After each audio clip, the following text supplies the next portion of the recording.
Friends எல்லாத்துக்கும் வணக்கம். இன்னைக்கு ஸ்டூடெண்ட்ஸ்க்கான கோல் செட்டிங்ஸ் எவ்வளோ முக்கியங்கிறத பற்றி இன்னைக்கு பார்க்கலாமா? கோல் செட் பண்ணாமல் இருக்கணும்னா என்ன நடக்கணும்னா நம்ம கண்ணை கட்டிக்கிட்டு ஓடுறதுக்கு சொன்னோம். நமக்குன்னு ஒரு கோல் செட் பண்ணிக்கிட்டோம்னா அதனால நமக்கு என்ன யூஸ்? அதில் ஃபர்ஸ்ட் பாயிண்ட் உங்களுக்கு தெளிவு வரும்.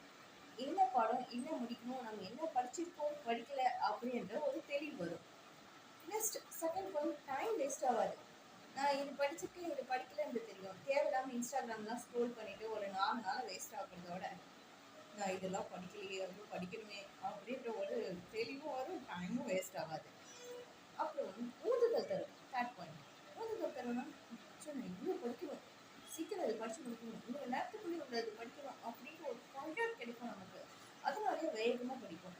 ஃபோர்த் பாயிண்ட், நம்மளை இவ்வளோ முடிச்சிருக்கோம் இவ்வளோ கம்ப்ளீட் ஆகிருக்கோம் அப்படின்னு நம்ம முன்னேற்றத்தை நாமளே பார்க்க முடியும். ஃபஸ்ட்டு ஒரு நோட் எடுங்க. உங்கள் கோல் என்ன, இந்த நாளுக்குள்ளே இதை நான் படித்து முடிச்சிடுவேன் அப்படின்னு ஒரு கோல் செட்டிங்க ஒரு நோட்டில் எழுதி வைங்க. கண்டிப்பாக சக்ஸஸ் ஆகுங்க. ஒன்று இந்த மாதிரி படிக்கிறதுக்கான நிறைய சீக்ரெட் டிப்ஸ் கொடுக்க நான் ரெடியாக இருக்கேன். யாருக்கு என்னென்ன டிப்ஸ் வேணும், என்னென்ன பிரச்சனை எப்படி மெசேஜ் பண்ணுங்கள். ஓகே, பாய்.